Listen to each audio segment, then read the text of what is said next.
শিবিরের কাছটাতে আসতে না পারে, সেই জন্য বলা হয় এরা হাত কাটে আর রক কাটে। আমি বলি এই কথাটা হলো একটা চালাকি কথা। হাত কাটা গলা কাটা এইটা সহজ না পেটের মধ্যে ছুরি মারা বা গুলি করে মারা সহজ? কোনটা সহজ? তো হাত কাটা আর গলা কাটা এগুলি বলে কেন? হাত কাটতে কাটা কত বড় মুসিবত, তাহলে 4-5 জনের ঠাইসে ধরা লাগবে। তাছাড়া কেউ কি বলবে যে আসছেন যখন আপনি হাতটা কাটিয়ে দিয়ে যান, এরকম বলবে কেউ?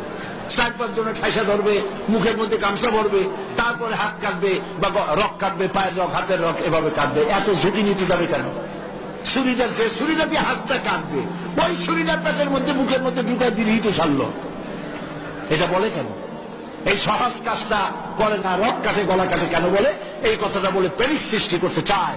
যে সমস্ত ছাত্র ছাত্রীরা দিন পেতে চায়, ইসলামে আসতে চায়, তারা যেন ইসলামী ছাত্র শিবিরের কাছে আসতে না পারে, তার জন্য ষড়যন্ত্রমূলক এই বদনাম তারা দেশ শুদ্ধ জড়াইছে।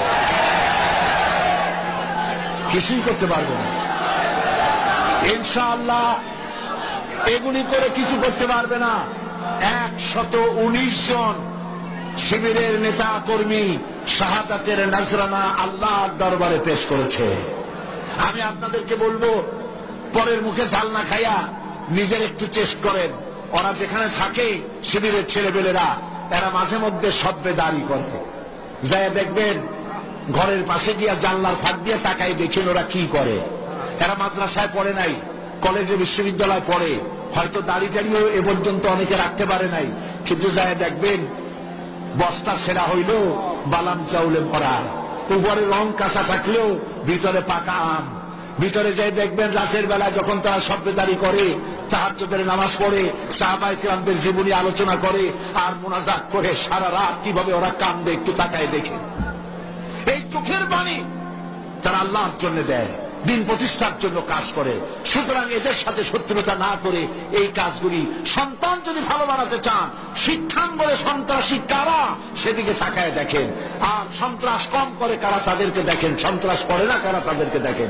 এই জন্য সন্তান যদি ভালো বানাতে চান ছেলেদেরকে, তাহলে এই লাইনে দেন। মেয়েদেরকে যদি ভালো বানাতে চান, এই পরিবেশে ছাত্রী সংস্থার সাথে দিয়ে দেন। আল্লাহ পাক আপনার মেয়েকে ভালো পথে রাখবেন, ছেলেকেও ভালো পথে রাখবেন। আল্লাহ যেন তৌফিক দান করেন, বলেন আমিন।